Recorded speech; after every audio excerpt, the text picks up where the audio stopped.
dama bëgg ngeen partager lépp na bar. wax naa ne. loolu laa bëggoon d'abord après ma ne léegi li gën mooy ñu wuti fenn fu muy dëkk nga xam ne ñun lay fay xam nga wax.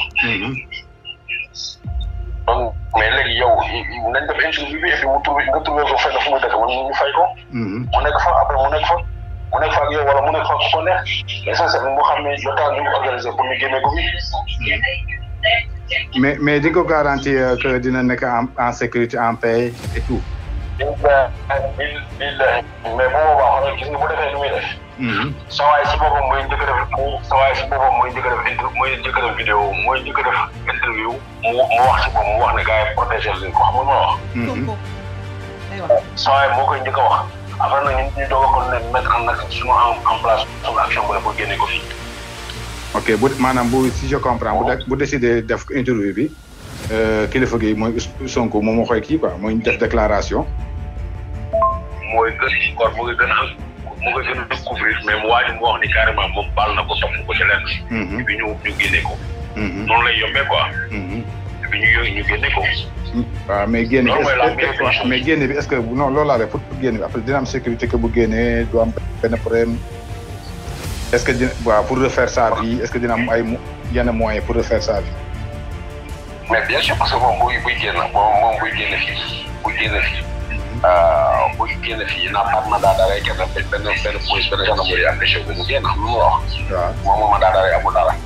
léegi nag boo ko defee ñu dañ koy jël en charge boo war dañ koy jël en charge foofu mu mën di dem beneen foofu te bu boobaa ñun on va s'organiser parce que elle va sauver beaucoup de monde quoi. parce que instant bi gars yi moom wax dëgg yàlla jaaxle nañ xam nga ñoo ngi def tout pour ñu kiiwaat ko mais moom bëgg na si génn xam nga mais loolu lay xalaat conditions yi ak comment elle va faire pour reprendre sa vie normale est-ce que répercussion du am au niveau xam nga parce que gars yi doo def interview ba pare après si biir après gars yi lâché waat ko comme ñee luñ ko def xam nga yooyu mooy crainte am quoi. man booy ñun waa Casamance la au-delà de tout dafa am lu ñuy lu sacré moom doomu aadama mooy ma la wax. dëgg la. man benn doom yaa ngi gis gars yi lu ñuy wax colonel général bi moo taxaw di wax li may wax da nga gis keneen ku ko def. déedéet. parce que la parole donnée. nit da ngay wax sa dëgg ak nu mu mën demee xam nga wax. dëgg la jàmbar. man loolu laa xam quoi man loolu laa xam. man du ma mës a abandonné kenn ku ma yaakaar du ma mës a abandonné surtout boo nga xam ne yow kii dañuy waxtaan ak moom ñoom marché ak moom marché boobu il faut ñu tëddee ko. dëgg la. moom daal des na ci moom quoi. waaw léegi man dinaa coacher benn lieu bu baax xam nga. mais nag mu woo ma sax même ni ko woo su ma bëggee mu woo ma télégramme wala par WhatsApp ma woo. waaw kii nu mu tudd am nga kii nu mu tudd application nu mu tudd encore ça Signal.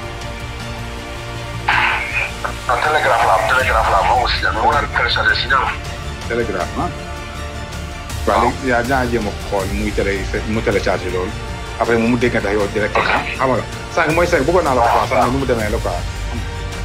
waaw léegi bàyyi ma yow prépare-toi en conséquence xam ne début de semaine bi moom affaire dina féete boor quoi. ok jaajëf. Yamba. directeur. waaw baal ma dama doon nelaw yaa ngi si jàmm. da ngaa sonn. waaw dama demoon géej.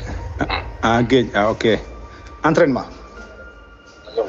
waaw da si baax de naka yëngu yi. c'est ça. ça va alhamdulilah lu bees. waaye ça va léegi affaire bi leer na léegi.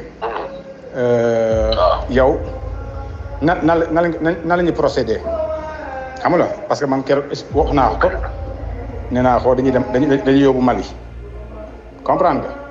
waaw nee naa ko saa yee sax nee na Mali du da ngay dem Mali pour toog fa. Mali après gars yi dañuy utal destination nga dem fa.